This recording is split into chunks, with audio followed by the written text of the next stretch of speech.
Hi, Jeremy Cordeaux in the Court of Public Opinion.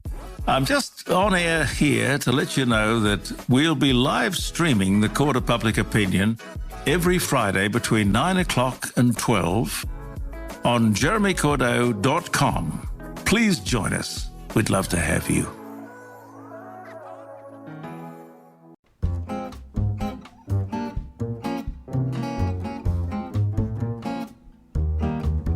A room without books is like a body without a soul.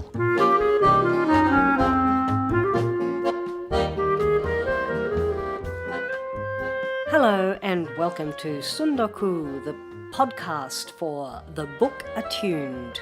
Whether you simply love to read or write or dream of writing. I'm Cath Kenneally. And I'm Sarah Martin. Today we've got a special episode for you. Cath and I recently hosted a forum at the Marion Cultural Centre in Adelaide, bringing together 3 best-selling authors to speak about publishing your first novel. It was great fun and very insightful, so we're sharing it with you today. First, let's introduce the authors.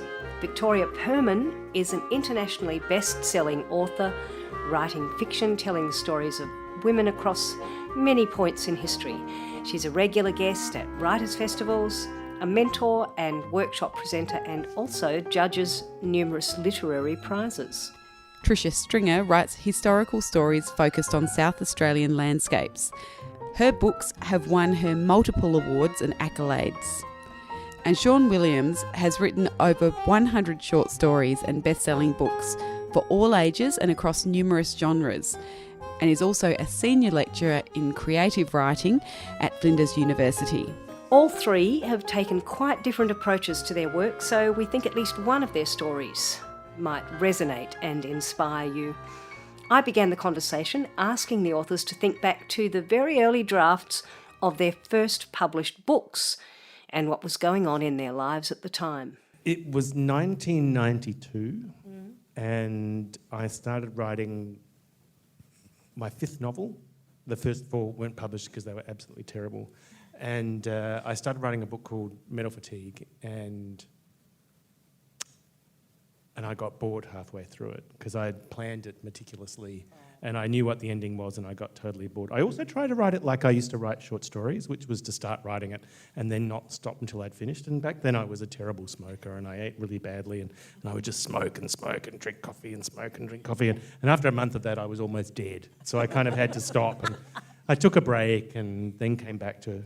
Like I said, we'll talk about marketing later, but that was my very first book, and the early drafts kind of came out the way I'd hoped they would, i.e. they were much better than the previous books because they were terrible.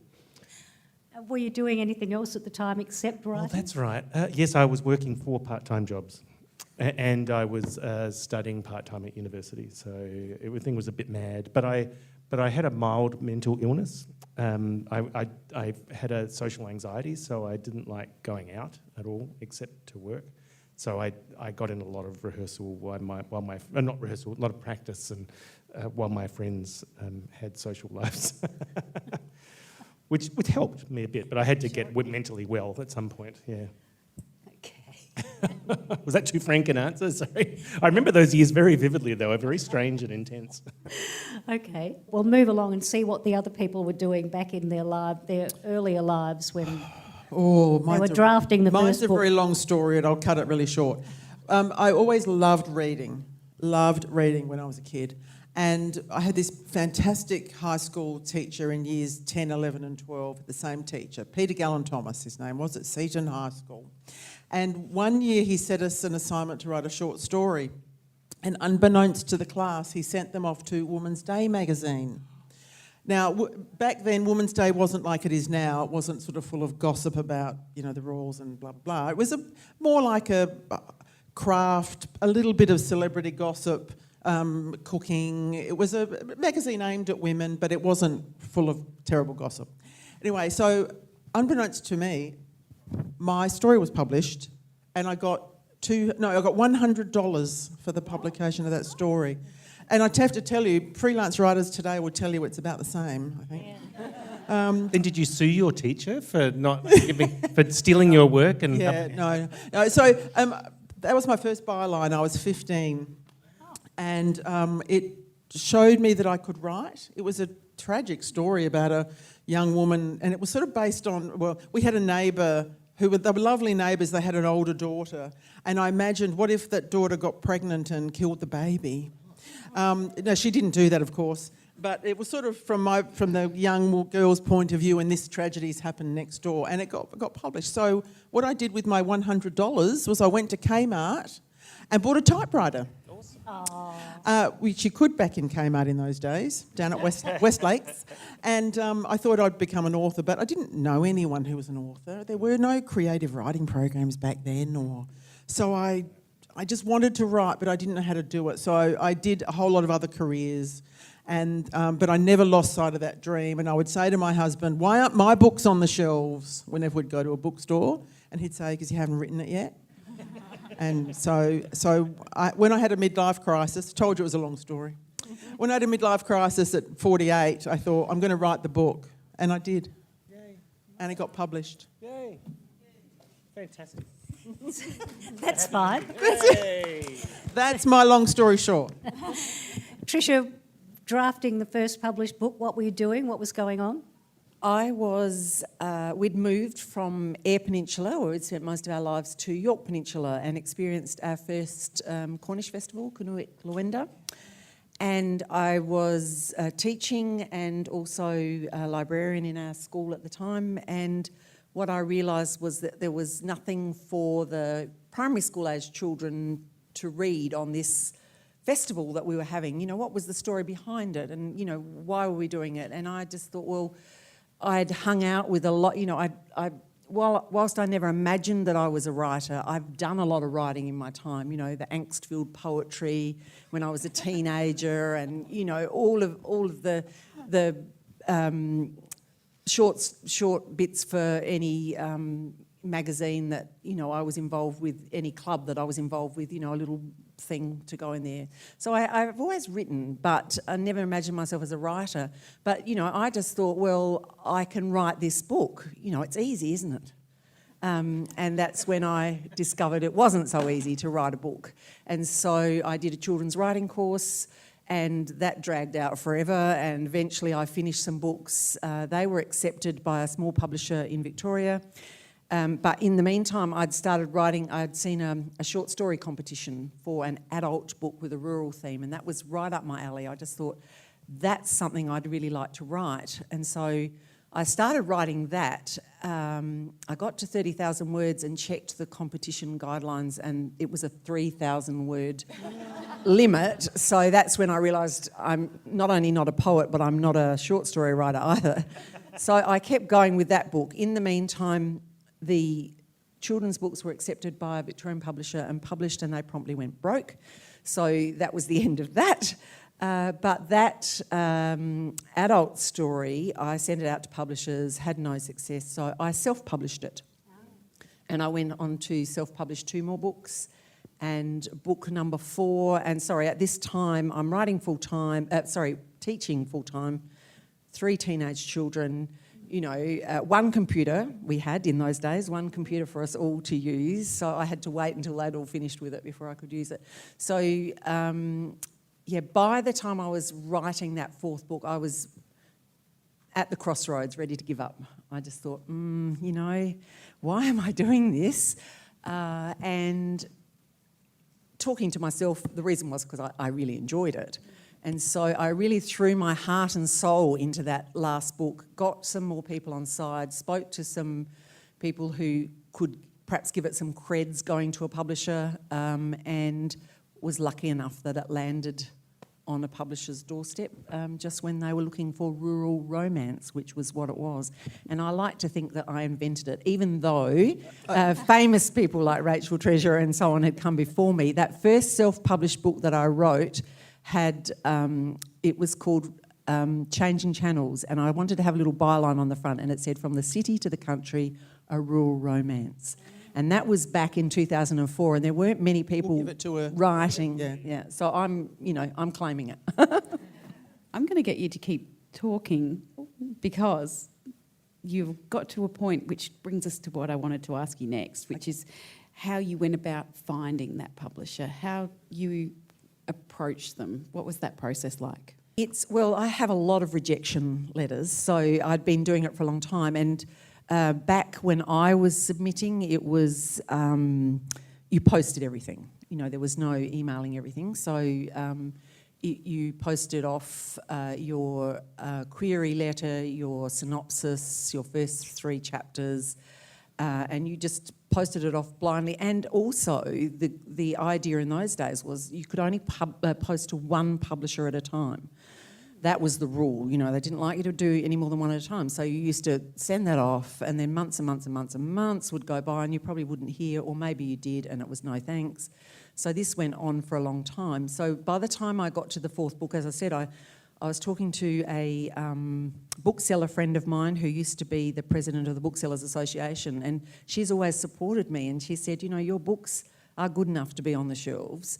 People believed in me when I think I sometimes didn't believe in myself. And so that support, she also queried the publisher with my query.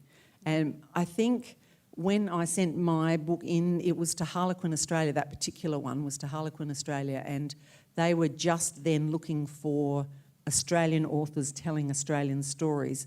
So, I've heard many other writers say this. You have to be able to write, obviously. You've got to write a good story. But sometimes there's just that element of luck too, that your book hasn't landed with 5 others that have got that same theme. And they're saying, it's a good story, but we've already got a book like that. So, there's that little element of luck in it too, I think. So finding the right publisher. You've got to find the right publisher. Obviously, you don't send, a rural romance to someone who's publishing non-fiction or whatever. So you've got to do your research, and I've done lots of that. I've done lots of research about where my books should go and who might be interested in them. No point in sending them off to people who aren't at all likely to publish them. How about yourself, Victoria? How did you go about approaching a publisher? When I had my midlife crisis, I thought my book should be on the shelves, and so I did a bit of research because Googled, and I found Essay Writers Centre, as it was then, now Writers SA, and I worked in day jobs where I worked in politics. It was really hardcore, serious, difficult. You can never make everyone happy. And I wanted to write something that I wanted to read at the end of the day, and I wanted to write romance. And Writers SA, or SA Writers Centre, had a romance workshop coming up. And I thought, I'm going to do that. And I went along and I did the workshop, and it was with Trish Morey, who's a friend now, which is really one of those lovely things about the writing community. And this was February, and she said, I would highly recommend you join Romance Writers of Australia. There's a conference every August, and you can sit in front of publishers and pitch your book to them. And I went, so that's how it happens. So I did, and between February and August I wrote my book. I was working full-time. I had 3 children. The youngest was 12. Probably couldn't have done it when they were younger because you just don't physically have enough hours in the day. But I went to that conference, and it's like speed dating.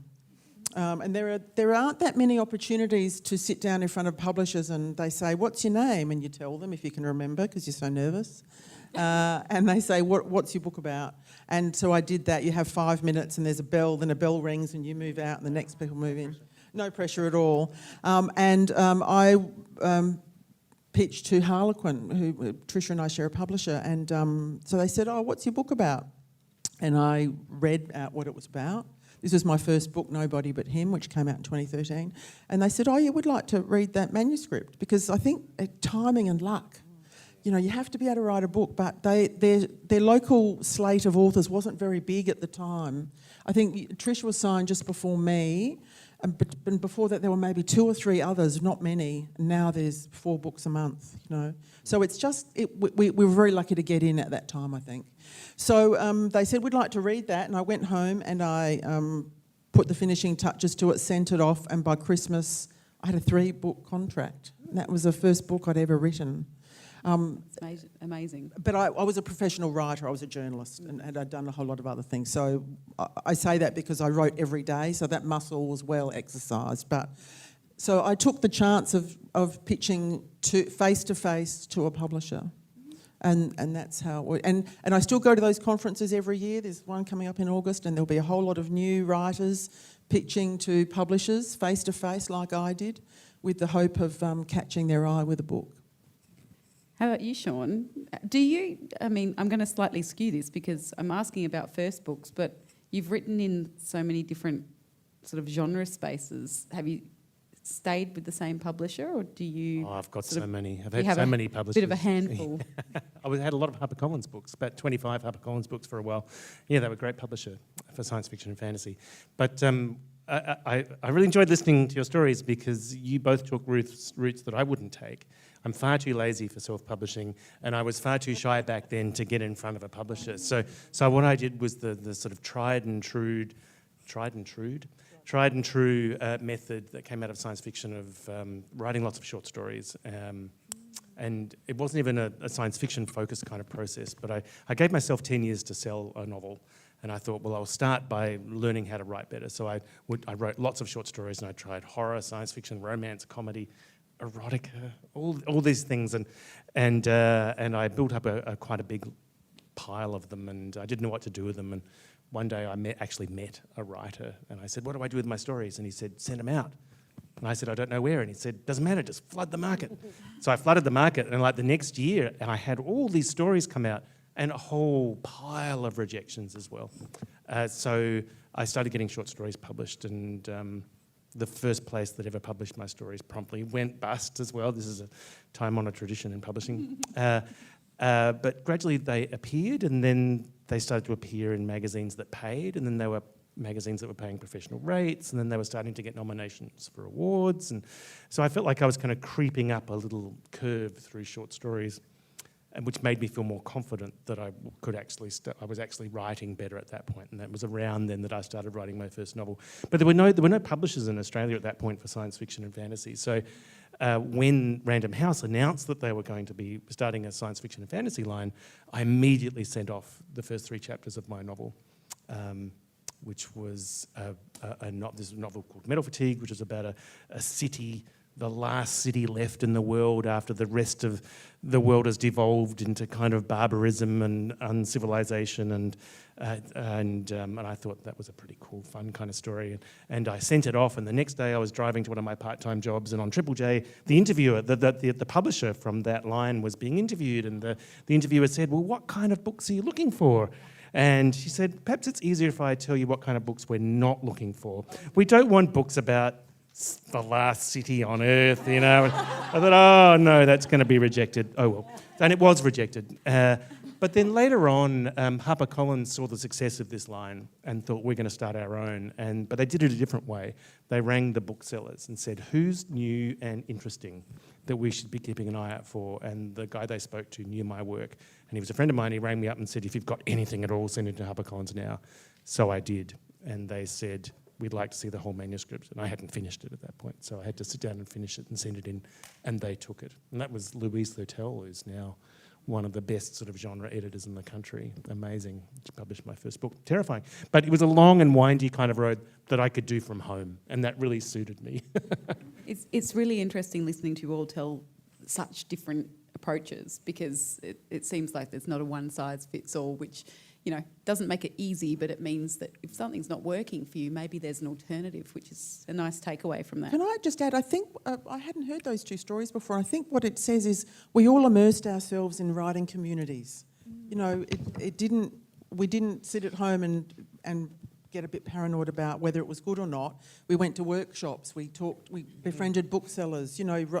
That's a very specific sort of fantasy world, isn't it? The short story route doesn't apply for us, I don't think.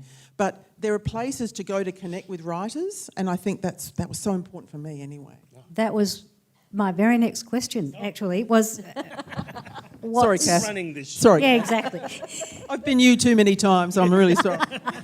They know how these things go. Who did you reach out to, and how did you know who to approach in terms of support groups, and which ones worked for you? Oh, well, for me it was romance. Well, for me it was Essay Writers Centre, Writers SA now. I'd highly recommend joining. They have workshops in a whole variety. disclosure, I used to be on the board, and I do work for them now. As I think you do too, Sean. Sometimes. I used to be the chair of SA Writer Centre for a while. I mean, it's a great organisation. It's declaring conflict of interest here. Yeah, sorry. But it's a way I'd to... recommend them too, and I Yes. haven't ever had a role in there. So. Yeah, sorry.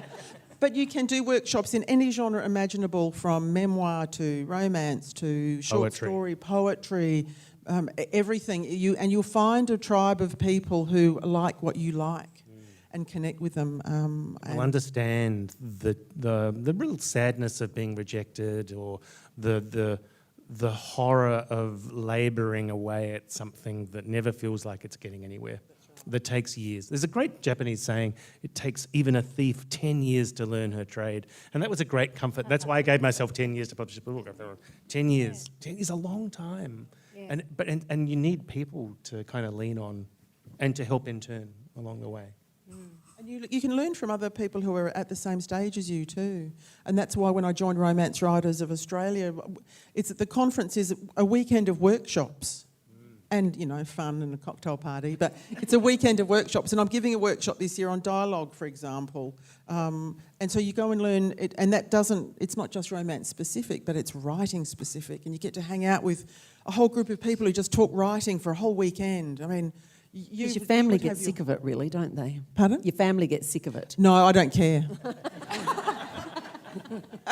But I'm sure, Sean, in your community, it'd be the same sort of thing. You get to hang out with people who get you and know what you write, and it's really powerful. RWA is here next year, is that right? I think it is. Yes, so go to RWA. Doesn't matter if you write romance or not. It's a great way to meet other writers who are passionate about writing. Doesn't matter what you write. And the publishers who go there aren't just looking for romance. They are looking for commercial fiction. They're probably not looking for speculative fiction. Science fiction romance is a big thing. Fantasy romance. True. Romantasy is the new big genre. Yeah, I know. Just Google octopus romance. It's very... So that's what I did. I sat in front of a publisher and spruiked my book. And Tricia, did you say you did a course? Yes, so that was probably, I was thinking on that, where was my starting point? I had a lovely, and it was what would now be an online course, but it was all by correspondence. So we had to actually post everything off and wait for it to come back. And but my very innovative tutor set us up with I was going to say Facebook. Facebook wasn't even there. An email group. It was some sort of a chat group that we could, communicate with each other, because we're from all around Australia, and so, we'd share ideas in between. So that little community was my first experience, and then, yes, I joined SA Writers, my local writing group. Like anywhere I could be where there were other writers, and then I'd go and listen to writers like now. And I because I was teaching, there was a wonderful thing called, I don't know if they still have it, Meet the Writers, where teenagers go to, and they get all of these teenage, young adult, children's authors in, and the kids go from group to group to listen to those people speak. And I used to find that so inspiring. And then one day, I was one evening at a teacher librarian conference, and who should come along but this young, exciting young man who was writing all this stuff, and it was Sean Williams. And I just sat there and thought, wow, your talk for me was inspiring from another level of just learning that it is work. It is work to do this. It doesn't just happen and you have to work at it. So don't give up when the first rejection comes or whatever, because you've just got to keep working. So surrounding yourself, I also belong to RWA. That was a funny story. When my first book was published in 2012, unbeknown to me, the publisher is what they did back in the day. They would send your book to organisations that had competitions. And so I got this email out of the blue from RWA saying my book had been shortlisted in this competition, and I thought it was a scam. I'd never heard of RWA, And I'm thinking, what is going on here? So I sort of did a bit more research and I think, oh no, I think they're real.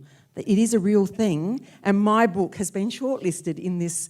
And so I thought, I better join. You know, this sounds like an interesting group. And I found out more.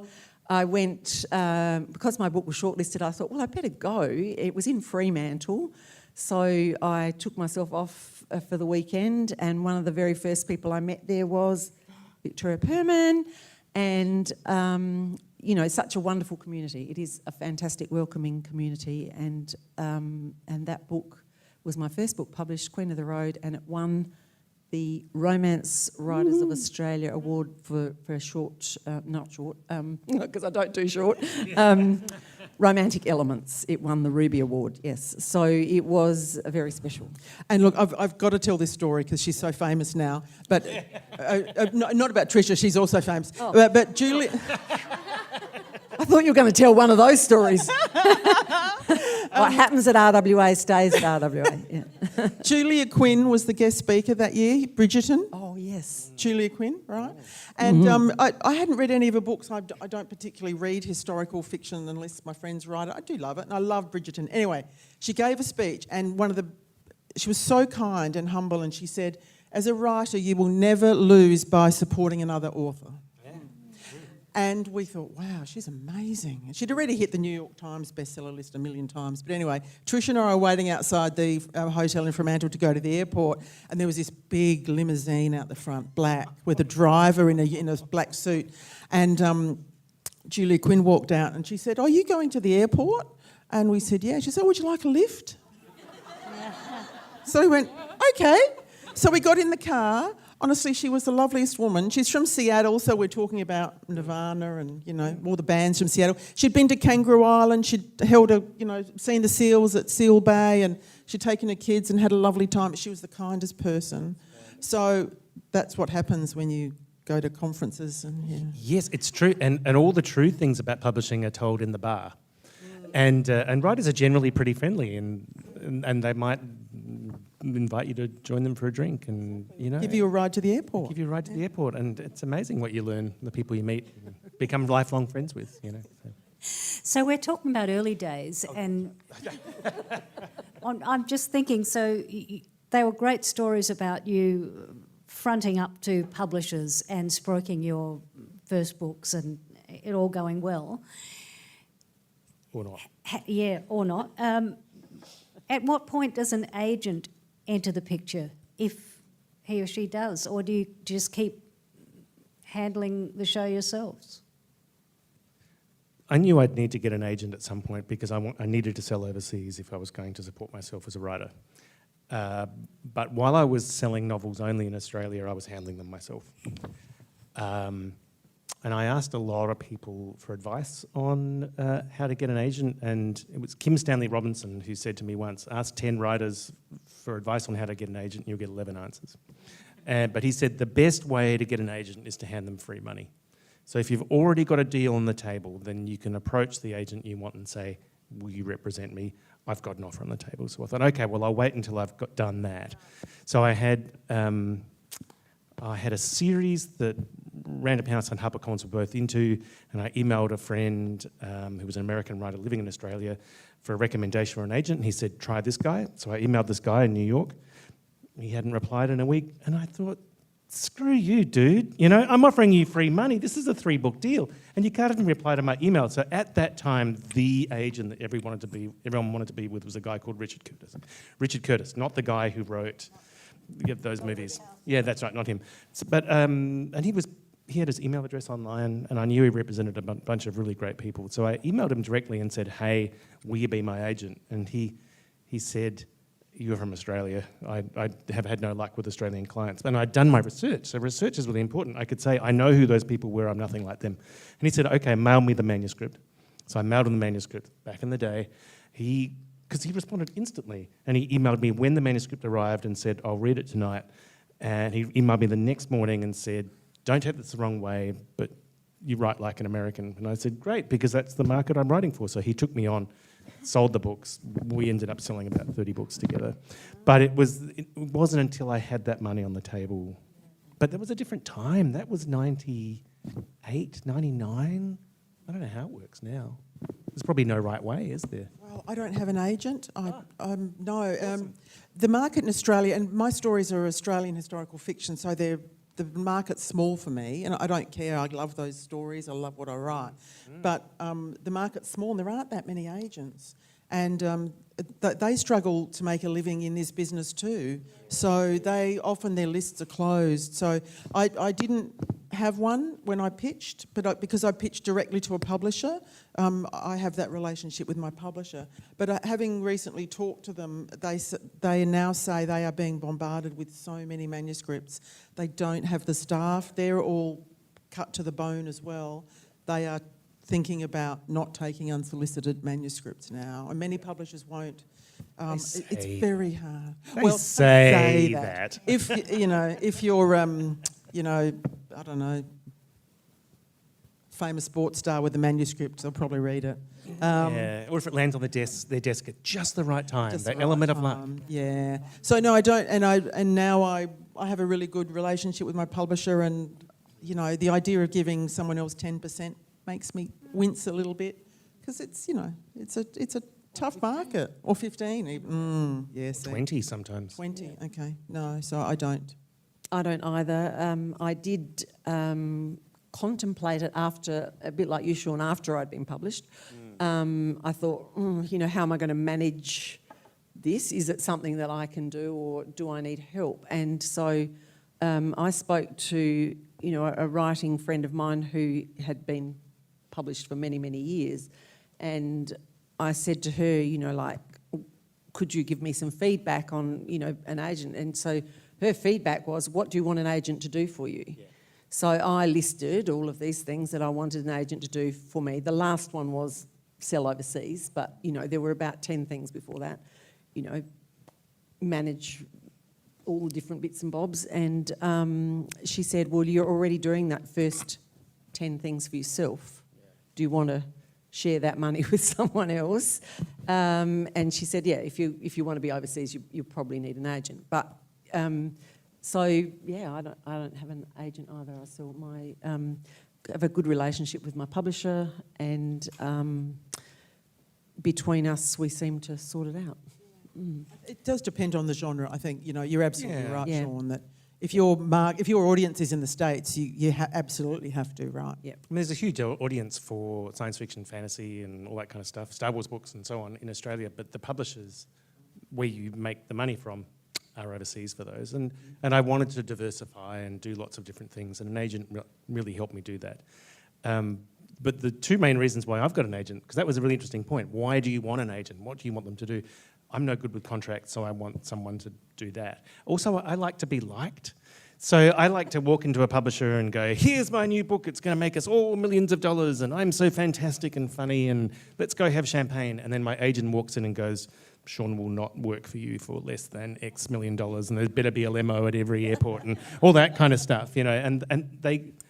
Well, currently my agent is a woman, she gets to be hated. And I've seen her be really brutal, screw an extra $100,000 out of a publisher, where I would have gone, that's fine, they like me, give me 10 cents and it'll be great. So that's really, I found that really valuable.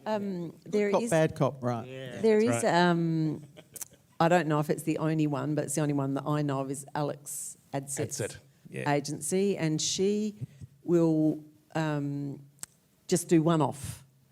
So when I got my last contract, I just thought, I've been managing it myself all this time, but it'd be good just to have someone else look at it, just for a change. So that's what I got her to do. And then, so you just pay a fee for that, and then that's the end of your relationship.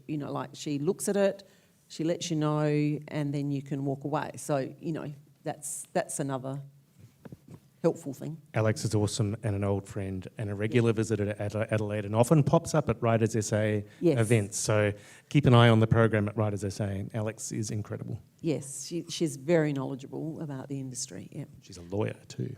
I'm going to go off mine and Cath's script just a little bit, because what you've been talking about, that nitty-gritty of contracts, advances, money, when you get to that point, other than just trying to be the nice guy and get someone else to do your dirty work, how do you go about it? What's your approach?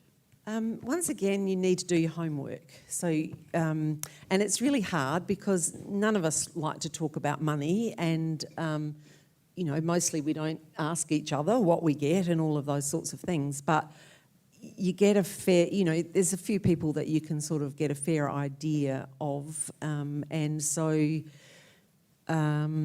just have to go in with that headset that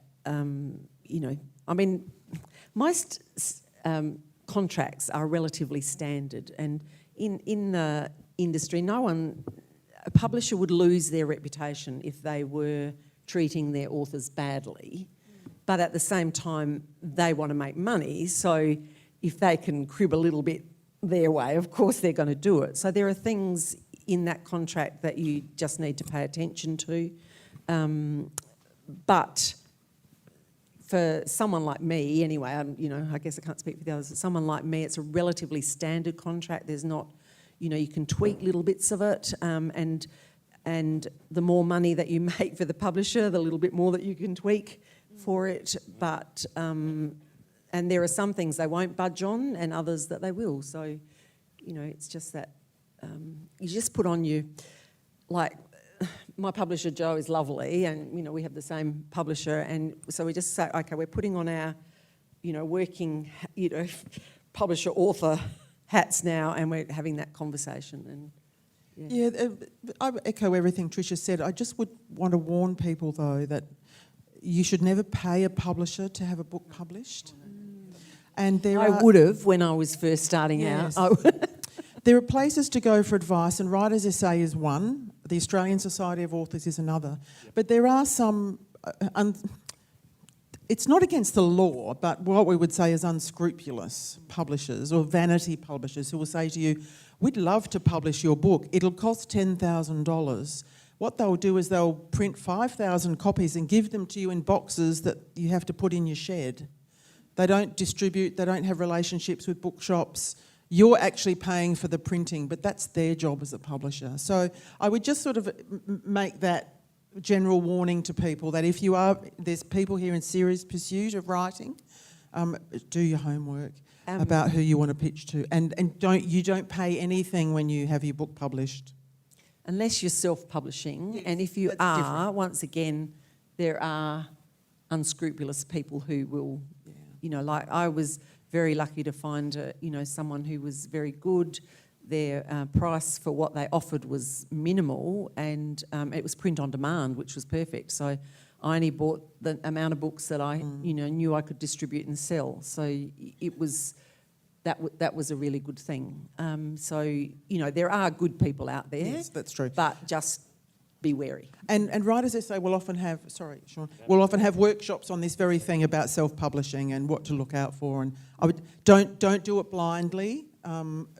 People can be preyed upon in any industry, and this industry is no different, I think. I was just going to say that there are predators out there that can taste our need, like blood in the water. And when you're starting out, when I was starting out, I thought having a book published was the end of the journey, but it's really the beginning. And paying somebody to publish a book is paying them for nothing, really. So being published by a reputable publisher, you begin a relationship that may last for decades, because they're not buying my book, they're buying me as a writer, and their investment in me as a writer will hopefully pay them dividends down the track. And even if this book doesn't sell, maybe it's the next one or the one after. So a predatory publisher doesn't care about that. They just want your money, and they'll give you the book, and that's it.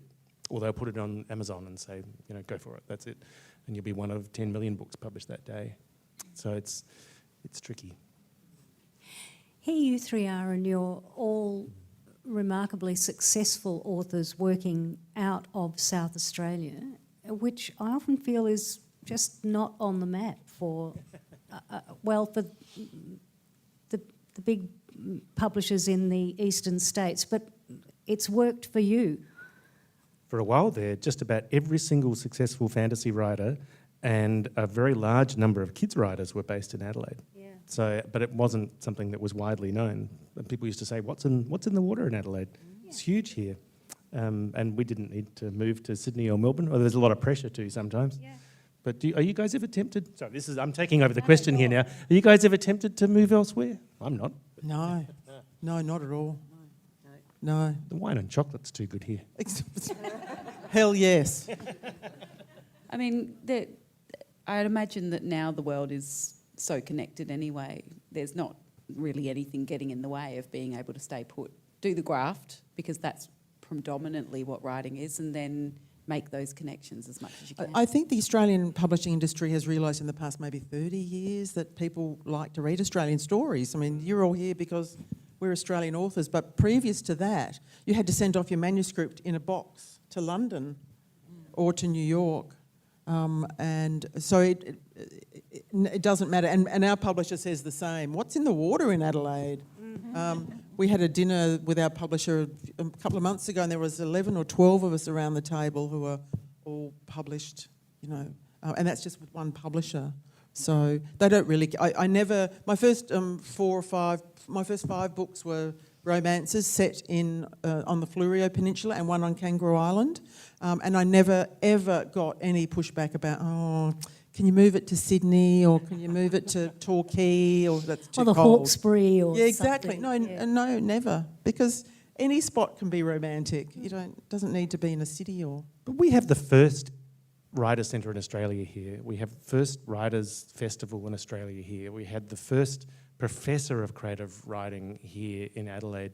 Adelaide's always been really progressive in terms of creative writing. There's a very, very long history here. Yeah. And sometimes it's a conflicted history, Sometimes Writers' Week doesn't support our local writers, which is a source of immense annoyance, even though it was started by local writers. But there's still quite a really rich awareness of our cultural heritage here. And yet so many people think they have to move to Sydney or Melbourne to become a writer. Always puzzles me. We're proof that you don't have to. Yeah, that's right. Look, I didn't even my agent in New York, the Richard Curtis guy, that was all conducted via email. We never talked on the phone until he rang me up about the Star Wars deal. And we'd already sold like 15 books by that point. He rang me at 3 a.m. I was thinking, who's this strange man calling me in the middle of the night? So you can do all this business now without even meeting people. It's amazing, really. Best-selling author Sean Williams there. And you've also heard Victoria Perman and Tricia Stringer speaking with Cath and I at the Marion Cultural Centre in Adelaide. That ends the panel discussion from the evening, but we then opened up the conversation to questions from the audience, and there are some gems of advice in the answers that we'd love to share with you now. I'm writing children's stories, which is picture books, which is completely different, but I just thought I'd come and learn something, especially about the hard slog and the rejections, which makes me think, it's not just me. So my question was, how did you know the first 4 books were rubbish? Or did you just get rejection after rejection? Did a publisher tell you, or did you just, work it out, or, I had a gut feeling they weren't good enough. I mean, I wrote the first one when I was 15, and it was terrible. Really, it was called The Slug in the Sky. It was really, really awful.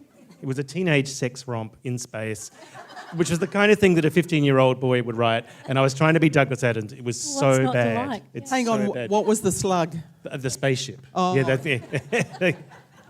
it was nothing that interesting.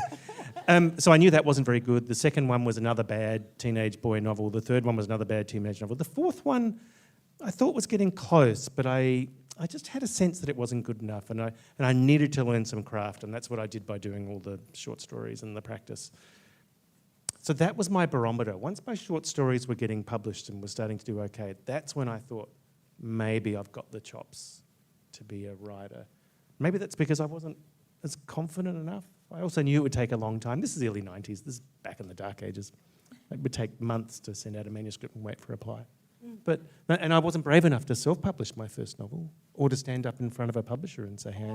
I wasn't brave either. I sat there in front of the publisher and I just started to sweat.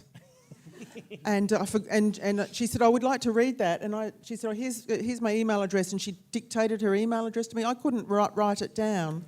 So I gave it to her and said, could you please write your email address for me? And I walked out and I had had big stains under my armpits. And I called my husband and said, they want to read my book. And then I had to have a shower. So I wasn't cool at all. The other thing is you can once again, there's a cost, but you can pay for assessments. That's a really good way to get professional feedback. Make sure you find someone, you can go through essay writers or whatever. There's places where you can go, making sure you've got someone who knows what they're talking about. That's not friends or family or, someone saying, this is a great story. And they'll critique it for you, and, if there are flaws or, something that perhaps needs, they'll give you that feedback. Community, again, really, really handy. So, beta readers and spouses, well, not your mum, but somebody who's kind of in the same sort of space that can give you frank and not brutal feedback. And in South Australia, there are groups beyond essay writers. For instance, there's the, what are they, Echidnas? The Echidnas group, which is a children's writers group, and I'm sure it's open to anyone. Well, it's open for published writers. Oh, published. But there are other groups for you would writers. you would be able to find someone. And it's scary to put your work out before people, especially when you've been sitting in front of a screen doing it by yourself and you don't know. I still don't know whether my books are any good when I send them to my publisher, and I've just submitted my 20th. So I don't want you to think that that goes away. No. So it's a bit scary sending your work out, but just what have you got to lose? And if you want to be a professional writer, you have to do it. And the numbers are on your side. So out of every 100 people, one person wants to be a writer. But of every 100 people who wants to be a writer, only one person starts writing. And of every 100 people who start writing, only one person finishes. And of every 100 people who finishes what they write, only one person shows it to somebody else. So that makes you, if you've showed it to somebody else, 1 in 100 billion or something. The numbers don't quite add up there, but... That's why he's an author, not a mathematician. The round numbers work better, I think. I think we had another question just here. How do you know in Australia who's going to be a good agent? There's an Australian Association of Agencies, I forget what it's called, the AAA or something like that. If they're listed in that organisation, they're a good one. And go to their websites and look at who they represent, rather. Yeah. Yep. And the other one is, do you think still just keep putting it out to publishers? Go to a conference and go face to face. Oh, okay. The ASA, Australian Society of Authors, has literary speed dating as well. Romance Writers has face-to-face pitching. I don't know what genre you're writing in. I used to write in crime, but now I'm writing fantasy. Okay. So, and there's First Chapter Fridays that some publishers run where you can submit your first chapter online. And the woman who bought my first novel initiated those in Australia, where you can, and this is for shy people like me, you can just submit the first chapter and they'll read it and go, yes, no, send us the rest, whatever. And that's Allen and Unwin. I think they still do it. They still do it. Yeah. No, it's a good system. But you just need to go to their... Allen and Unwin. Allen and Unwin, sorry. They've got a Friday pitch. Yeah. But, sometimes they close it, but it's right. Most Fridays. And each publisher, when you find a publisher who publishes the sort of thing that you're writing, they will say what their submission guidelines are. That's great. Every publisher says they're not taking unsolicited manuscripts, but every publisher wants to find the next best thing. Okay. So and it's been fabulous listening to you because you've actually confirmed everything. I'm writing speculative fiction it's sci-fi with AI from a female perspective. It's kind of outside of the Australian market, and I've been a little bit nervous sending it to the US or London just because I feel... I'm a first-time emerging author, and I'm a bit scared even just to, how it all works legally. Would you recommend still going through Australia first, or, just maybe even trying agents overseas? Are Australian authors protected? Is it something that we need to sort of look at from, grassroots here and then go out, or what would your suggestion be for that genre? I'd probably go straight overseas.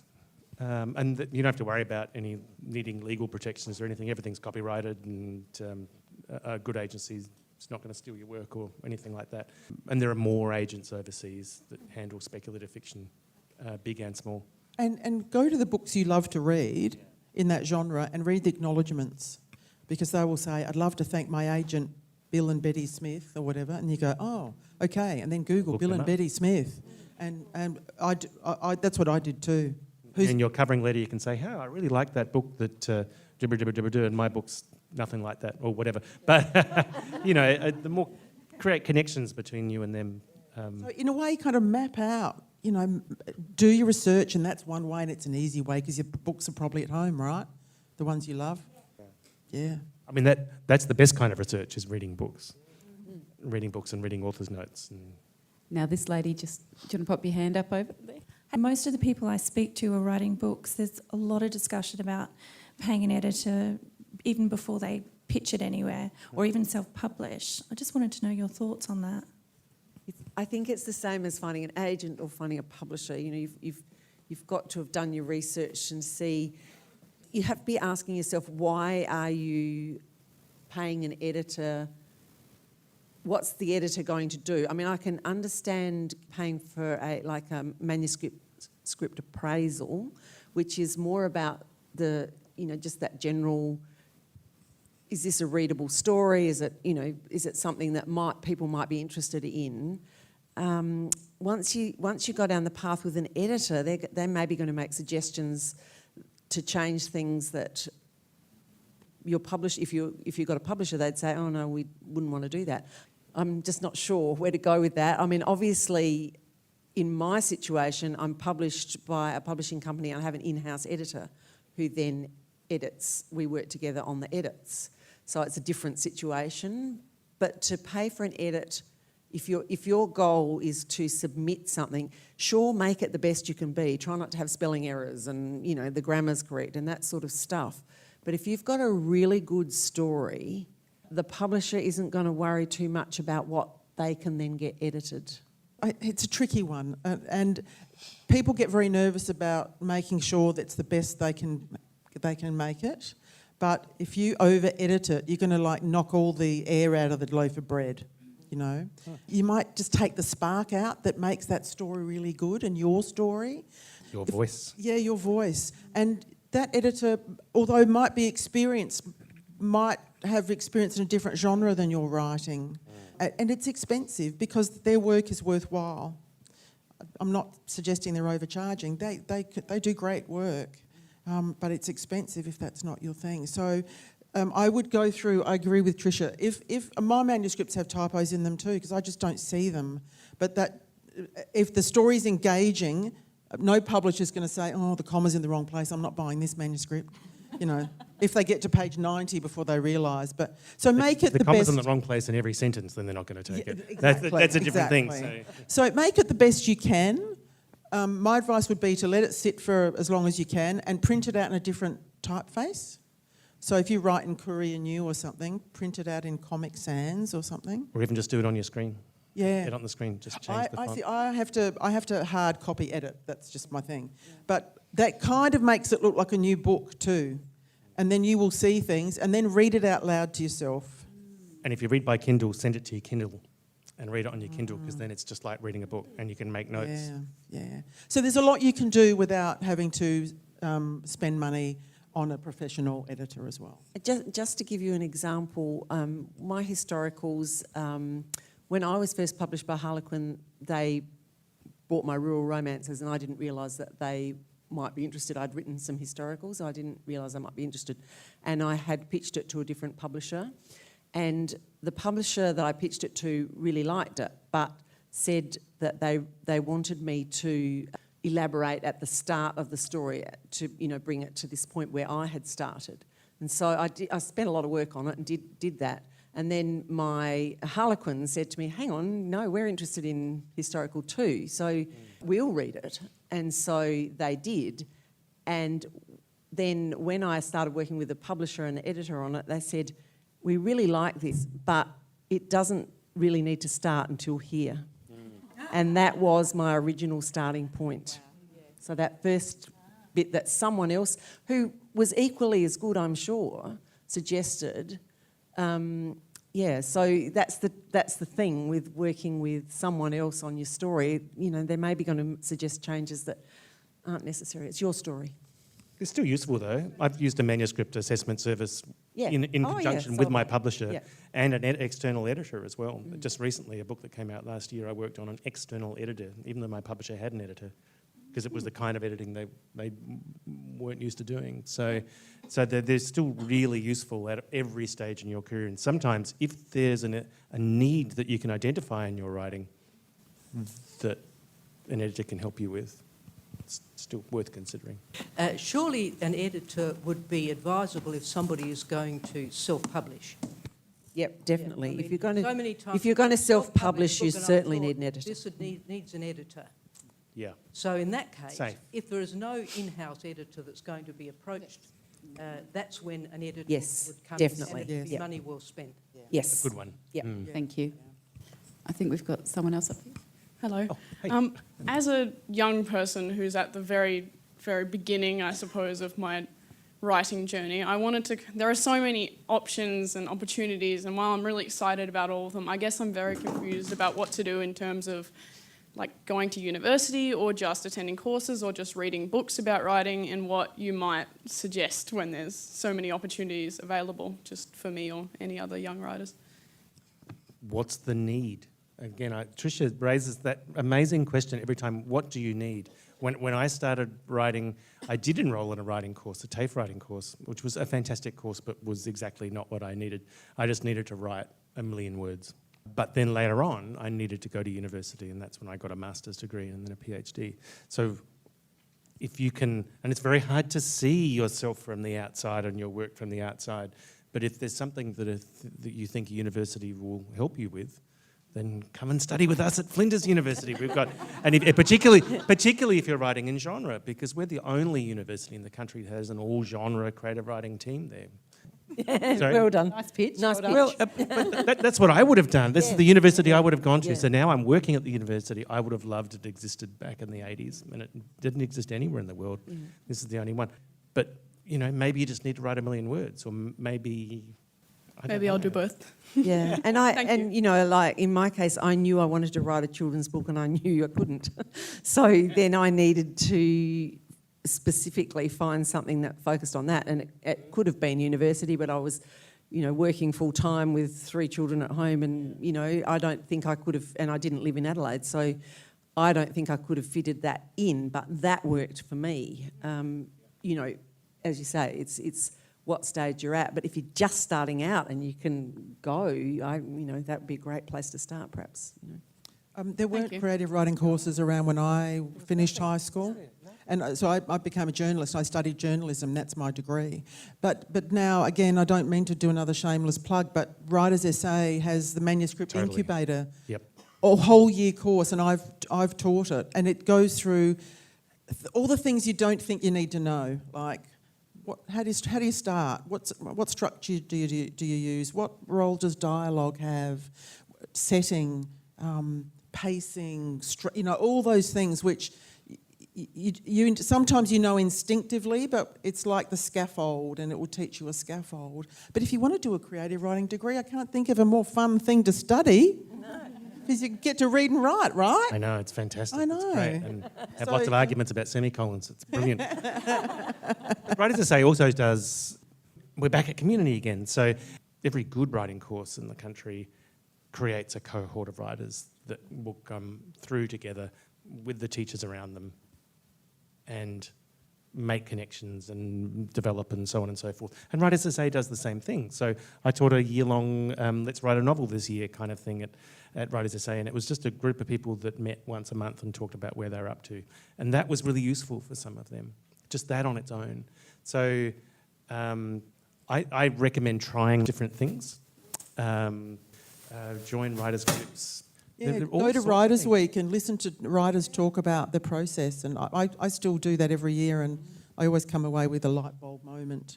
It's so hard when you're young and everything's changing and everything feels so big and distant and complicated. Yeah. But the best thing to do it is just to read what you love and write as much as you possibly can. And write what you love.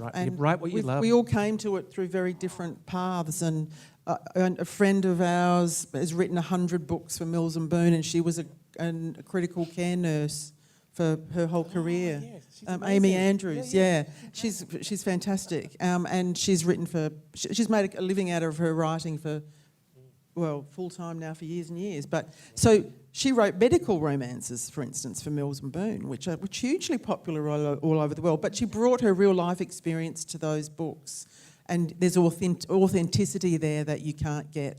Yeah, I think, you know, people say write what you love, but it's more than that. It's sort of something that you're passionate about, something that you believe in. You know, it doesn't necessarily have to be something you know exactly, because you can always research it, but you have to have that passion there. Because otherwise, imagine if you wrote a best-selling Harry Potter knockoff, cynically, and it wasn't what you loved, and it was a huge success, and then you'd be trapped. Then you'd be trapped doing that for the rest of your life. It'd be awful. Writing's really hard and horrible sometimes. You've got to be passionate about it to sustain yourself. I'm a bit different. I'm writing a biography on my daughter's life, who's passed away. I'm here tonight with my biographer. Sorry, who was it about? It was about my daughter that's passed away. Oh, okay, sorry, yeah. I didn't catch that. Yeah, about 7.5 years ago. So what's happening out of this? I've had a lot of, I call it manifesting, I suppose. I've actually engaged a singer who's now also doing a musical theatre piece on her life. So we're doing the book and the musical in tandem. Obviously, we're in the process of finishing things and getting outlines, and we've done a lot of interviewing and got quite a big body of work. We're just sort of wondering where biographies sit now with everybody and the interest in the book industry, but also the fact that, you know, true stories and whether people are actually grasping those and, you know, they want something quite tangible to relate to, and how these two in tandem may actually work for us with the publisher, and basically how we go about it, I suppose, more than anything else. Half of every novel sold is a romance novel, but I think non-fiction outsells everything. And biographies are still hugely successful, and publishers will be very interested in it. As to how to align a musical with a published novel, I guess that depends on which you sell first. Yeah, so well, this is our very concern, because we want to obviously have something quite tangible to give to an audience when they walk out.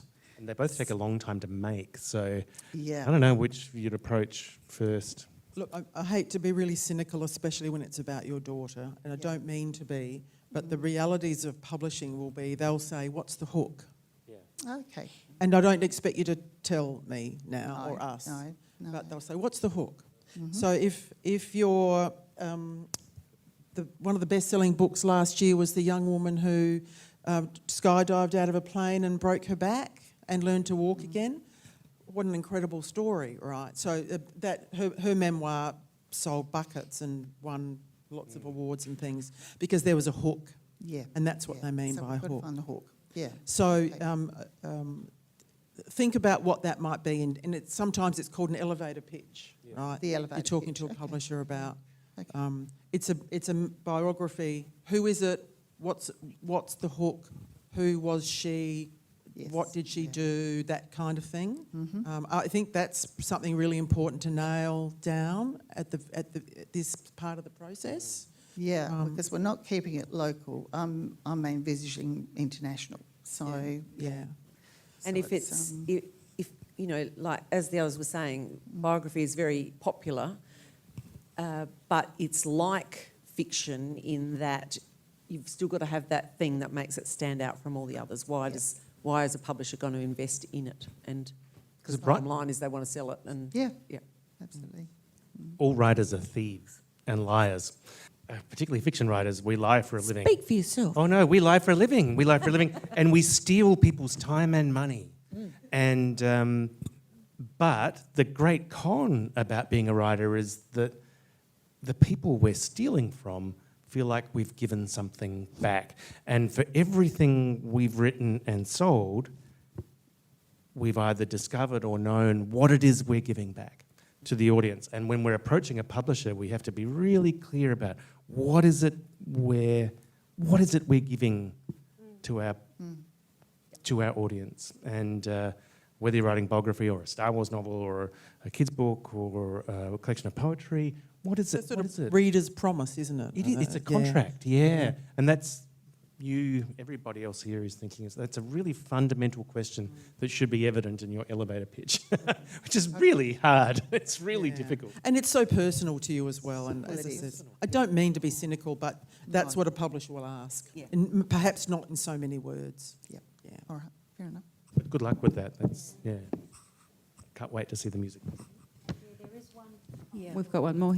Just a short question, mainly directed at Victoria. I'm a Romance Writers of Australia member, and I found... Good for you. They're wonderful. I found that entering their competitions has given me tremendous feedback and tremendous experience and some really wonderful confidence. And I just wanted to ask the panel, what's your view of competitions? I think that's something we forgot about, really, because I think that's really important. You know, it's as you say, it gives you a reason to write, to practice, and if you get some feedback from it, even better. And so, competition. I mean, that's what started me. As I said, I saw that competition. Essay writers had a competition for a short story with a rural theme. But that was the thing that got me started writing rural romance. So I think competitions are great.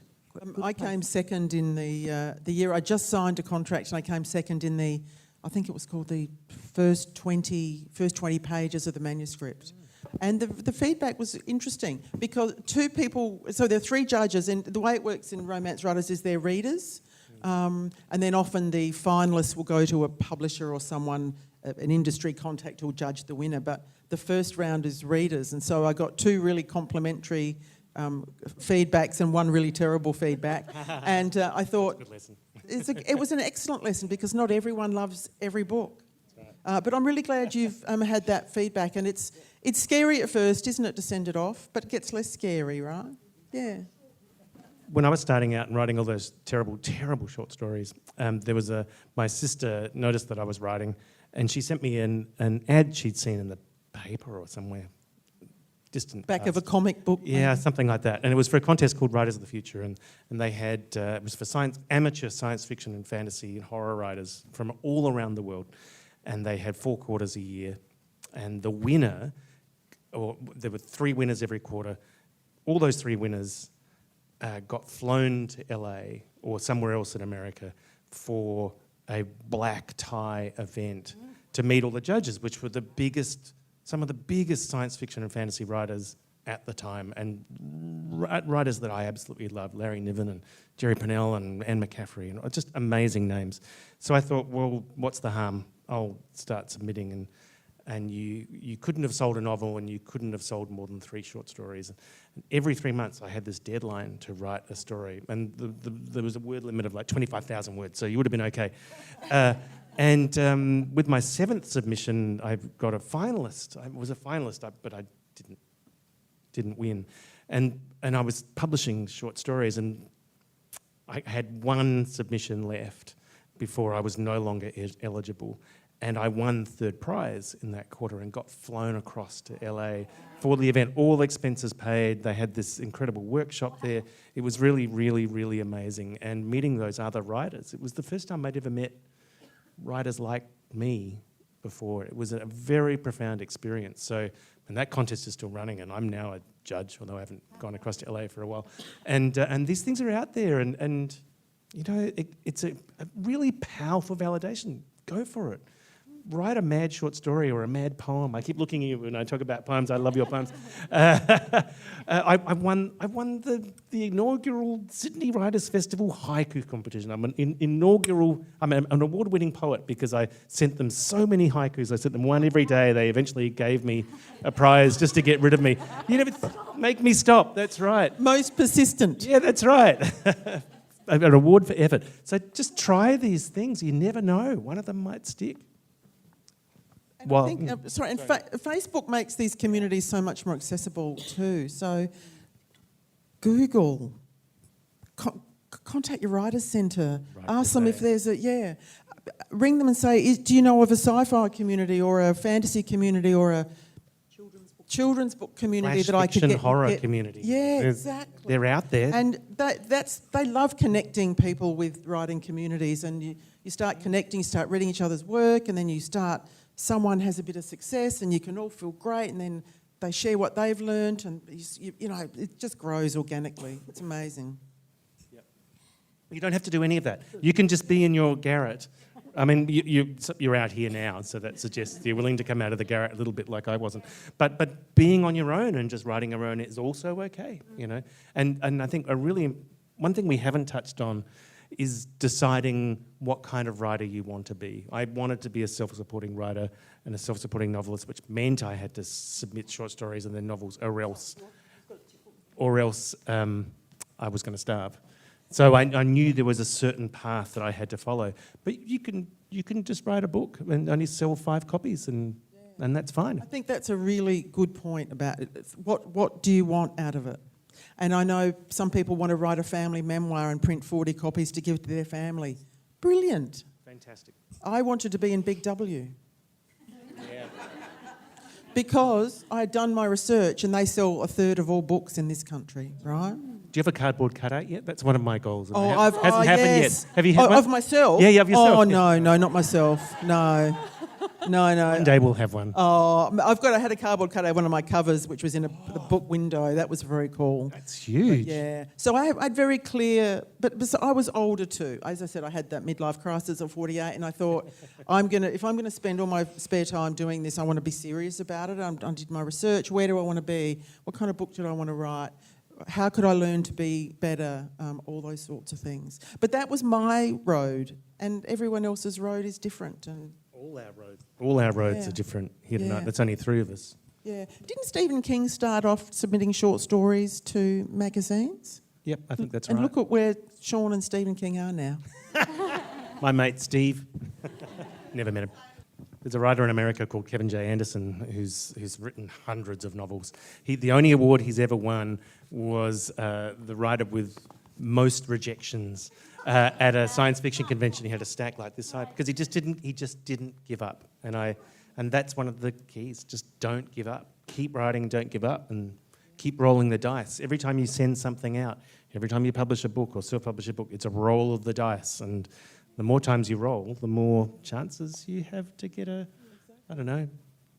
If I'd listened to that editor of Dolly magazine when I was 15, who rejected my poetry. What? I know. I would never have taken up writing years later. I was cleaning up my office because I'm in between books, and I found the rejection letter. That's beautiful. Oh, awesome. That's great. That was all I knew. I knew that Dolly printed poetry back in the 70s. And so I sent my poems off. I had no clue about how else to be a writer, so you just try. Now, we've got one last question. We are going to make this the last one because we're going to get some books signed and head out afterwards. So I'll try and be quick. I was born in the Soviet Union and grew up behind the Iron Curtain, but I decided when I was about 5 years old that I was going to travel every country in the world and write a book about it. So I've just been to Turkmenistan, which was the last UN country. And during the pandemic, I managed to stay home long enough to write the book. It's 100 stories, and it's basically, it covers almost every country in the world. And I've done nothing to get it published. Mainly, I think, for the reason that it's 600 pages. So I do now have a hook, I guess, because, there's not that... I might actually be the first woman born in the USSR to travel independently to every country. So I think that's a pretty good hook. But then do I just pitch it as it is, or do I try and make it like a... I don't think anyone would read 600 pages these days. There's 100 stories, did you say? It's 100 stories. I'd be getting some of them out there and saying this is part of my... This is story 65 out of 100, and start building up a buzz. And I'm just really bad at, I don't like social media. None of my travels are on... Yeah, look, I would join the Australian Society of Authors. It's a lobbying organisation for writers, but it also provides free legal advice if you ever need it, just by the by. But they have literary speed dating, and it's via Zoom these days. I would highly recommend doing that because they will have the kind of publishers who might be interested in a travel memoir kind of book. I think you need to just say that just exactly as you've told us, face to face to someone. Because I think for you, it's the idea that they would latch on to, and then they might well work with you on how you structure something like that, you know. And how you volumes. Yeah. Coffee table books. Yeah, because you want photos and all that. So it's a very specific kind of story, but it's an interesting story. Well, it is, and I've studied creative writing as well at university. So it's not like I've got no idea how to write at all, but. And when you put your pitch together, you describe why you're the best person to have written the book, and because you've actually travelled to all the countries. Yeah. All right. Thank you. Yeah, but I think a face-to-face would be great for that sort of story. What do you think, Tricia? Yeah. Sean and I are in unanimous agreement.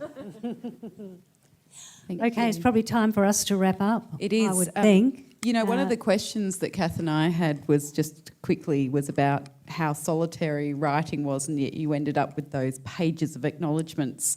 And I think we've had that evidenced here, haven't we, about how a network and a community really makes a writer, you know, publish as a writer. And collaborating too. It's such a lesson. It's been very grateful for your time. Thank you. Thanks for your great questions. Good luck with your writing. Thank you. Well, I've hosted many panels before, and there were still some treasures in there that I hadn't considered.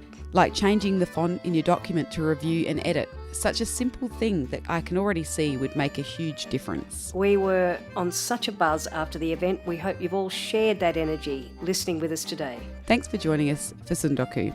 And please share us with your friends. You know, grab their phone, add it to their podcast stream, and let them have a listen. I'm sure they'll enjoy it as much as you have. I'm Sarah Martin. And I'm Cath Kenneally. Bye for now. This podcast is produced by 4 book addicts refusing treatment. Cath Kenneally, Michaela Andreev, Annie Hastwell, and me, Sarah Martin. Our thanks to composer Quincy Grant for the music. If you want to know more about the books and authors featured in this episode, check out the show notes. And you can find us on Facebook and Instagram at Tsundoku Cast. TSUNDOKU Cast.